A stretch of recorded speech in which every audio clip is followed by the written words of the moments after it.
ये धरती महासंतों की धरती, जिनकी पद रज संकट हरती।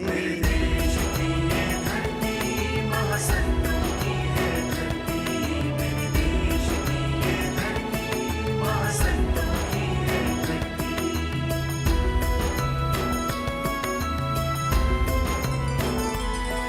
ओ हर भी रूप बदल यहाँ आए, कभी राम कभी कृष्ण कहाए। देश की ये धरती महासंतों की है धरती, मेरे देश की ये धरती महासंतों की है धरती, मेरे देश की ये धरती महासंतों की है धरती, मेरे देश की ये धरती महासंतों की है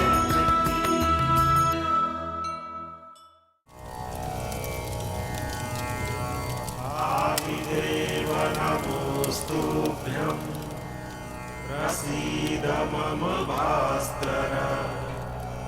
दिवाकर नमोस्तुभ्यं प्रभाकर नमोस्तुते। सप्ताश्वरथमारूढं प्रचण्डं कश्यपात्मजम् श्वेतपद्मधरं देवं त्वं सूर्यं प्रणमाम्यहम्। रामानंद, आज तुम्हारा उपनयन संस्कार है।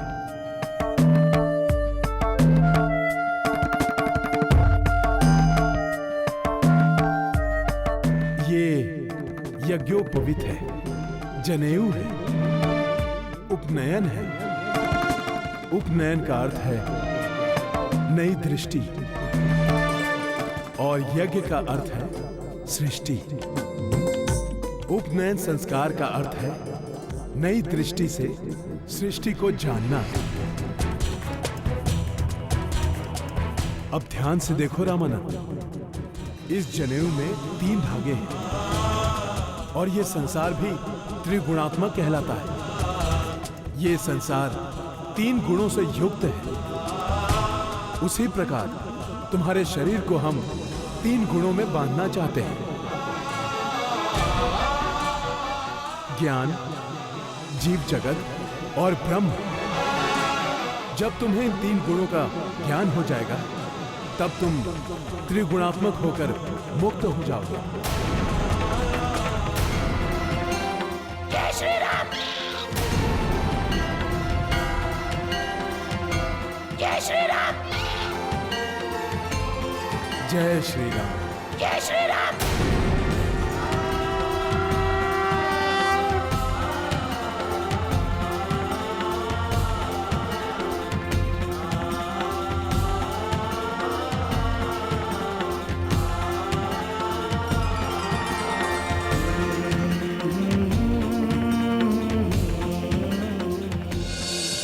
बटुक रामानंद, तुम्हारा यज्ञोपवीत अर्थात उपनयन संस्कार तब पूरा होगा जब तुम भिक्षा मांगने के लिए अपनी झोली फैलाओगे। बटुक को भिक्षा मांगकर अपनी और अपने गुरु की उदर पूर्ति करनी पड़ती है। भिक्षा से हमें शिक्षा मिलती है कि जो देता है वो बड़ा होता है और जो लेता है वो छोटा होता है। याद रखो बटुक, भिक्षा से व्यक्ति का अहंकार नष्ट हो जाता है। भिक्षा लेने वाले की दृष्टि में कोई छोटा नहीं होता। बादल आकाश में ऊंचाई पर रहते हैं क्योंकि वो सारे जगत को अपना जल देते हैं, इसीलिए उनका स्थान जगत में ऊंचा है। समुद्र सारा जल अपने आप में ले लेता है, इसीलिए उसका स्थान जगत में सबसे नीचा है। भिक्षा का यही आचरण है, यही रहस्य है। रामानंद, अब तुम्हें भिक्षा मांगनी है। राम जय जय राम, राम सिया राम।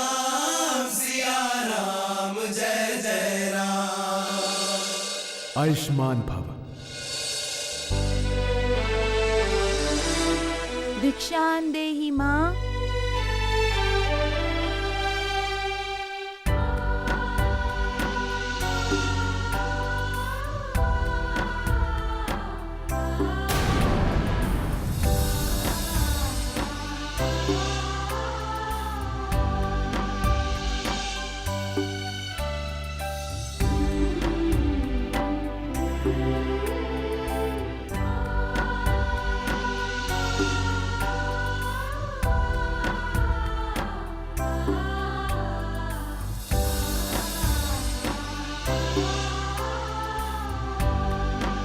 मोसे भिक्षां देहि।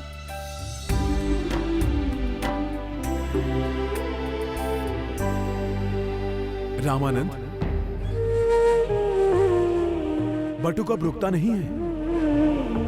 उपनयन संस्कार होते ही वो गुरुकुल में शिक्षा ग्रहण करने के लिए काशी चला जाता है। अब तुम्हें प्रतीकात्मक तरीके से काशी जाना है।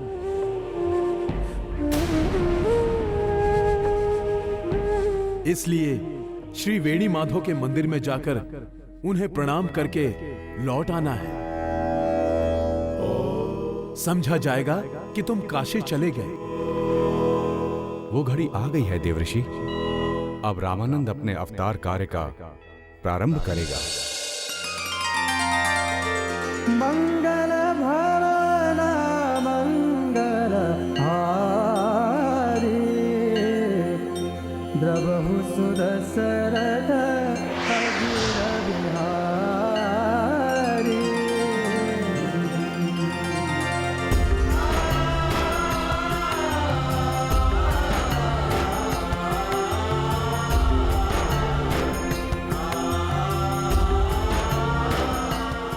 कल्याणमस्तु। तुम्हारा अवतार कार्य सफल हो रामानंद।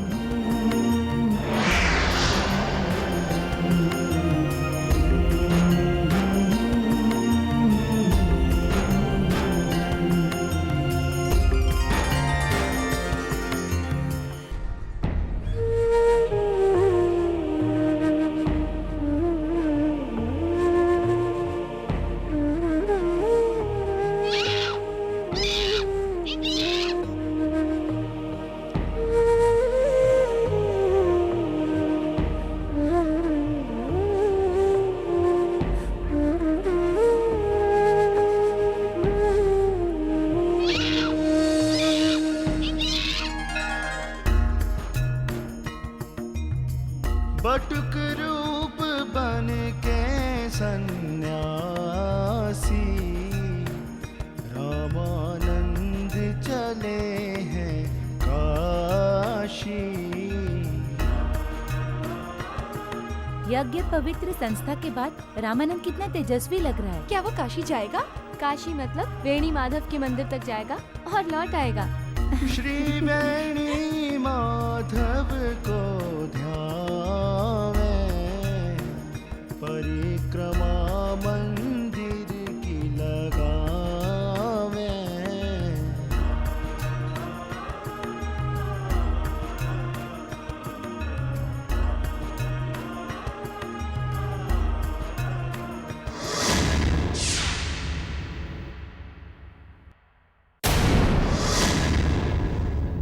ये रामानंद अभी तक क्यों नहीं आया?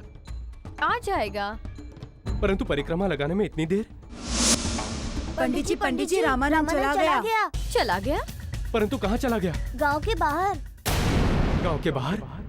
रामानंद! रामानंद! रामानंद! रामानंद!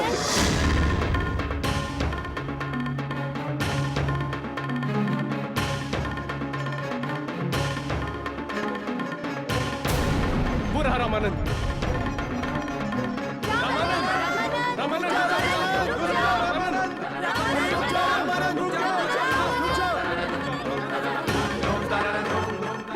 रामानंद कहाँ जा रहे हो पुत्र? अपने गुरु की आज्ञा का पालन करने माँ। घर चलो रामानंद। मैं काशी जाऊंगा पिताजी। हाँ चले जाना, पहले घर चलो रामानंद। नहीं मौसी, अब मैं काशी जाऊंगा। गुरुकुल में शिक्षा ग्रहण करूंगा। हमें छोड़कर जाओगे? माँ, मुझ जैसे ब्रह्मचारी पर गुरु का अधिकार होता है, अन्य किसी का नहीं। मेरा मार्ग छोड़ दीजिए और मुझे काशी जाने दीजिए। बटुक रामानंद, लोक रीति के अनुसार तुम्हें कहा गया है कि काशी जाओ।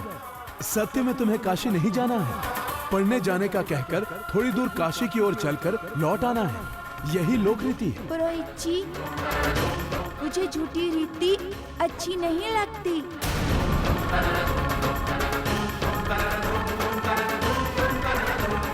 अपने माता पिता का कहना नहीं मानोगे पुत्र? अभी तो मुझे विद्या पढ़ने काशी जाना है माँ। आपको और पिताजी को तो मुझे आशीर्वाद देना चाहिए। और आप मेरा मार्ग रोक रहे हैं। मौसी जी, इसी बात का डर था मुझे, इसीलिए मैं रामानंद का विवाह कर देना चाहता था। मत रो माँ। तुम स्वयं मुझे रुला रहे हो और कह रहे हो मत रो।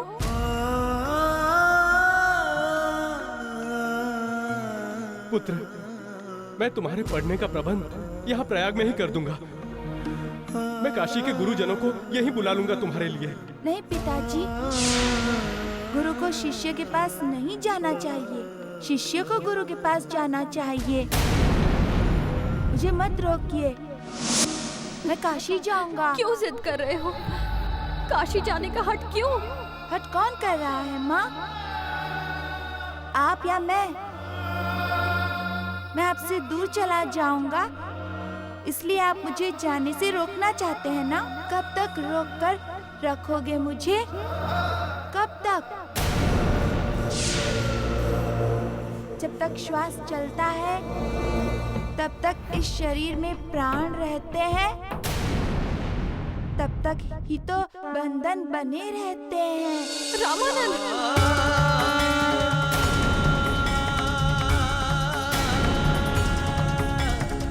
क्या आपको विश्वास है माँ कि हम अनंत काल तक साथ रहेंगे, कभी बिछड़ेंगे नहीं? मनुष्य जैसा शरीर धारण करके इस जगत में आता है, वैसा ही शरीर त्याग कर उसे इस जगत से जाना पड़ता है।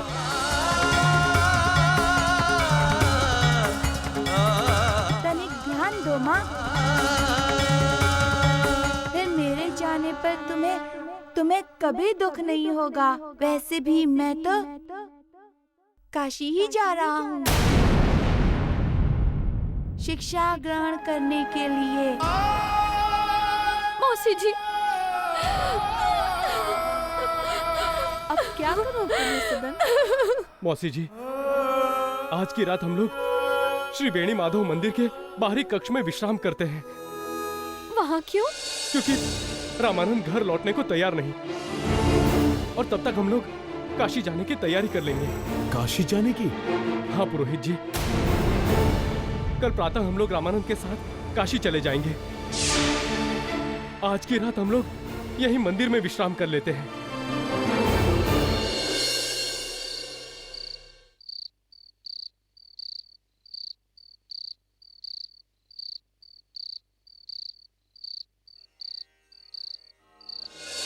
पुण्य सदन जी,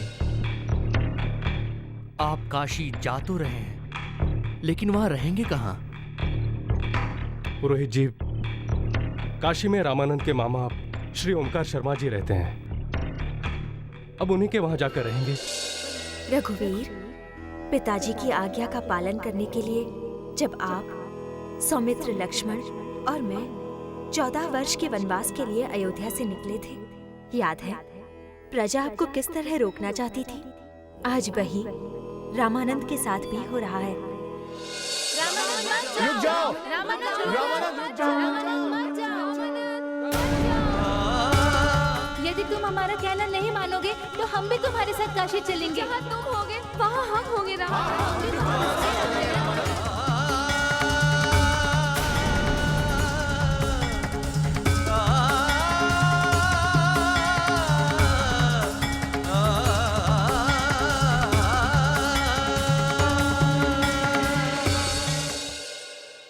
सीते, इसी प्रकार अयोध्या की प्रजा मेरे साथ वन में जाना चाहती थी।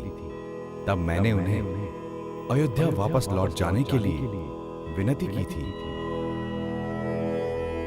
रामानंद भी वही करने जा रहा है। नगरजनों, नगर बहुत पीछे छूट गया है। हम लोग बहुत दूर आ गए हैं। हम रामानंद से दूर नहीं रहना चाहते हैं, हमें रामानंद के निकट रहना है। काशी बहुत दूर है, आप लोगों को बहुत कष्ट होगा।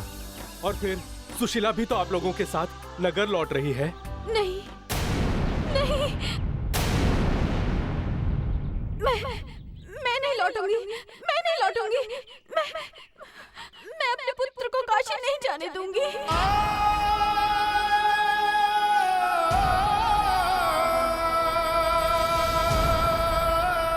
नहीं जाने दूंगी मैं। माँ, कब तक अपने पुत्र को आंचल की सुरक्षा में रखना चाहोगी?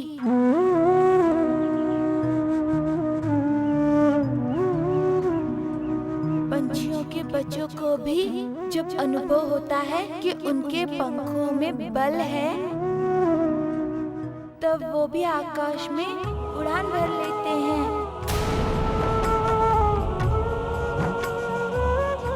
सब कुछ पीछे छोड़कर। तुम ज्ञानी हो रामानंद, मैं तुम्हारे साथ तर्क नहीं कर सकती। मेरा भला चाहती हो ना माँ? तो मुझे मुस्कुराते हुए आशीर्वाद दे दो, ताकि भविष्य में मैं अपने कार्य में सफल हो जाऊं।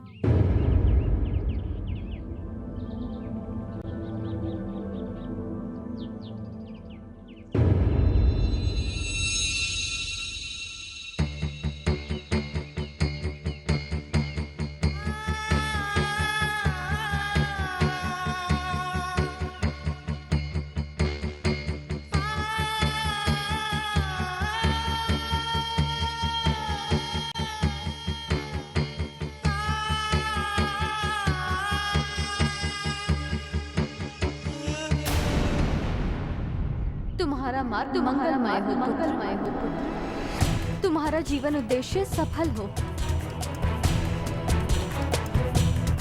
मैं तुम्हारी सफलता के लिए सदा सर्वदा भगवान से प्रार्थना करती रहूंगी पुत्र, प्रार्थना करती रहूंगी पुत्र।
रामानंद प्राण प्यारे, ऐसे न जाओ लेके विदा।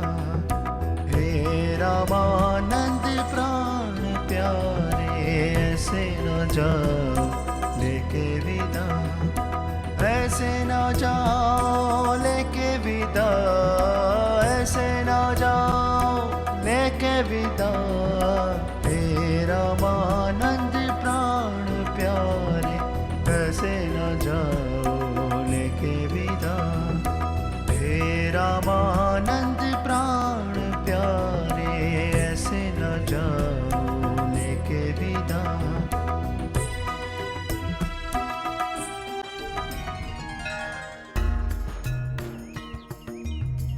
राही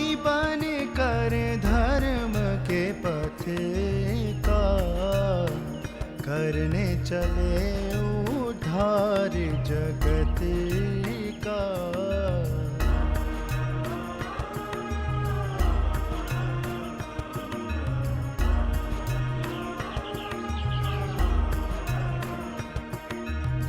सांसारिक बंधन को त्यागा, गुरु के चरणों में मन लागा।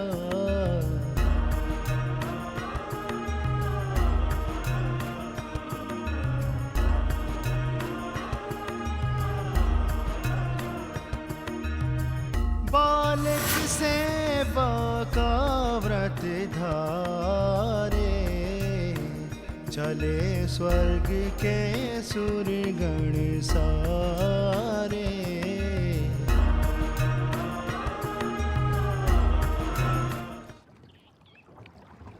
वहां सामने पानी का शोर सुनाई पड़ रहा है। रामानंद पुत्र, तुम यहाँ बैठो, हम लोग सामने से पानी लेकर आते हैं। आओ।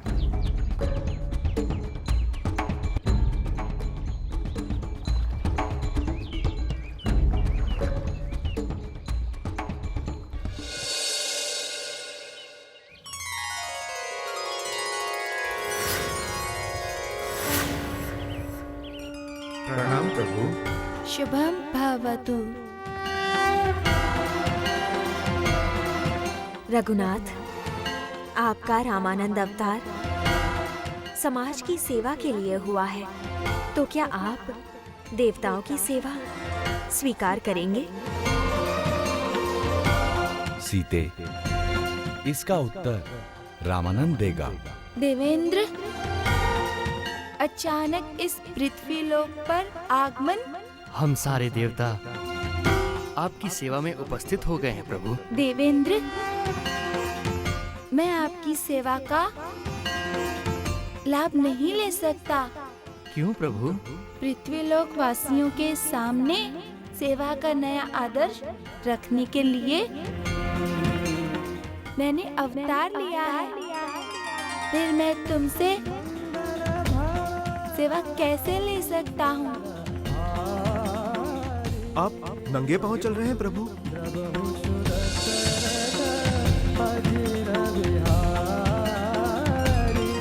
जब मैं लोगों का अज्ञान देखता हूँ तो मुझे कष्ट होता है। जब मैं लोगों का दुख देखता हूँ तब मैं दुखी होता हूँ। नंगे पांव चलने में मुझे न कोई कष्ट होता है न दुख। वैसे भी बटों का नंगे पांव ही चलना होता है। परंतु काशी बहुत दूर है प्रभु। हम आपके लिए विमान की व्यवस्था कर देते हैं। देवेंद्र, ब्रह्मचारी को कोई भी सवारी वर्जित है। आपको मेरे बारे में चिंता करने की आवश्यकता नहीं है। मैं पैदल चलकर ही अपने गुरु के पास काशी जाऊंगा। परंतु आप तो जगत गुरु हैं।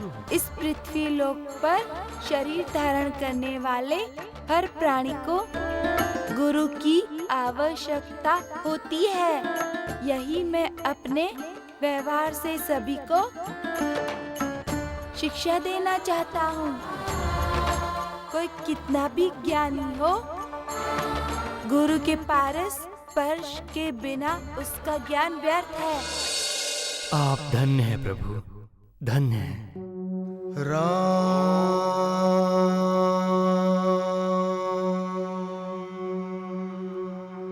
सिया राम,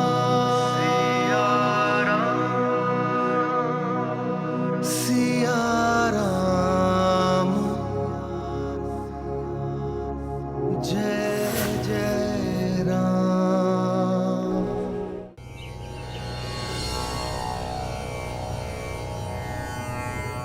आदिदेव नमोस्तुभ्यं, प्रसीद मम भास्कर। दिवाकर नमोस्तुभ्यं, प्रभाकर नमोस्तुभ्यं। नमोऽस्तुते सप्ताश्वरथमारूढम् प्रचण्डं कश्यपात्मजम् श्वेतपद्मधरं देवं त्वं सूर्यं प्रणमाम्यहम्।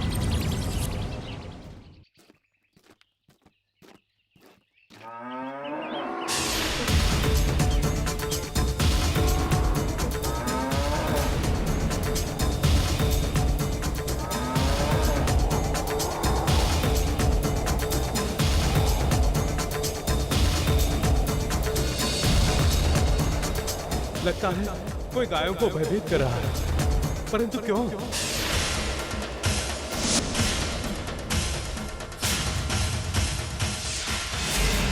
आगे बढ़कर घेर लो इन्हें।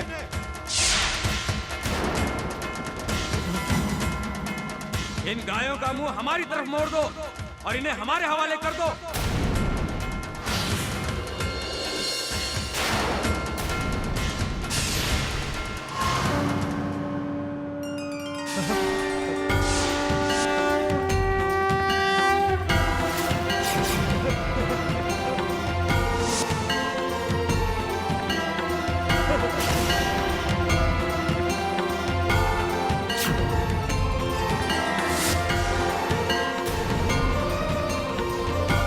अरे ये क्या हुआ?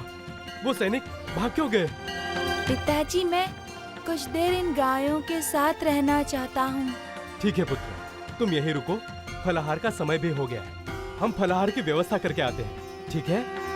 चलो आओ।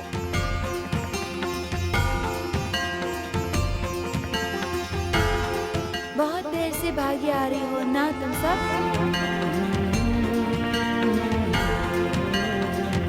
क्यों? बोलो ना। धेनु, हम आपकी शरण में आए हैं प्रभु।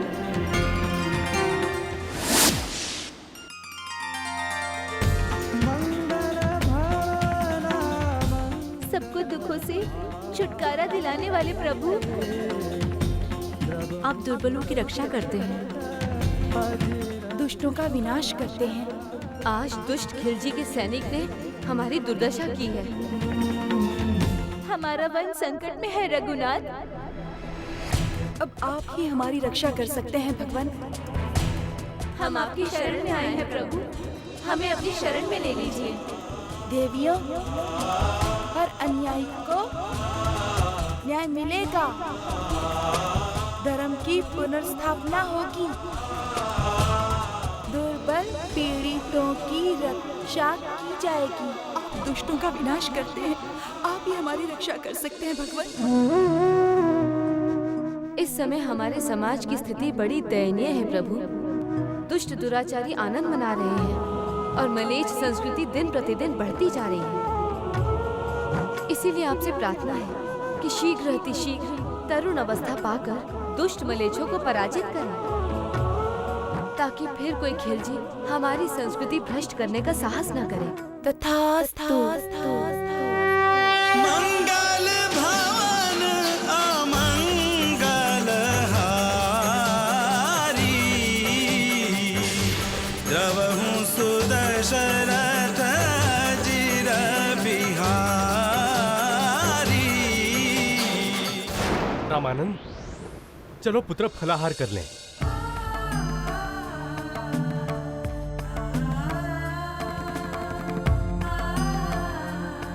चलो पुत्र।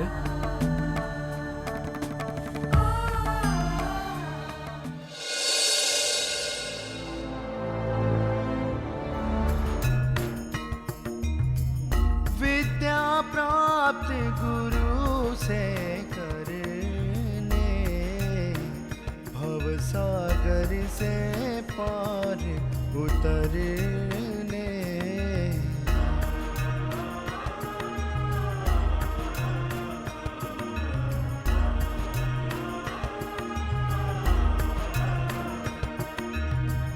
रामानंद सकल सुख राशि, गुरु के पास चले हैं काशी।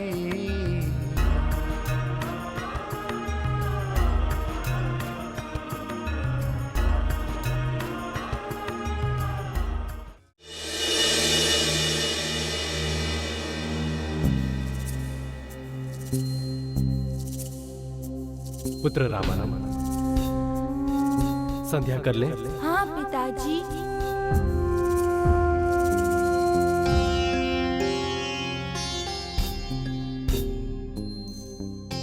पुत्र रामानंद, संध्या करने से पहले पवित्रीकरण करना आवश्यक है। जी पिताजी।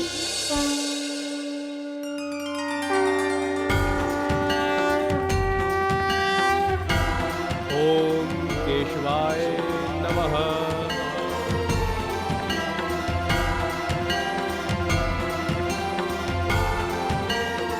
ओम माधवाय नमः।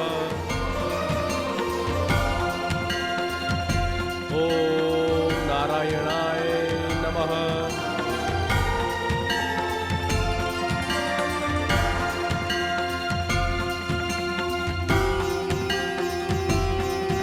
पुत्र रामानंद, निसंदेह तुम ज्ञानी हो, परंतु इस पवित्रीकरण के पीछे क्या भावना है वो मैं तुम्हें बताना चाहता हूं।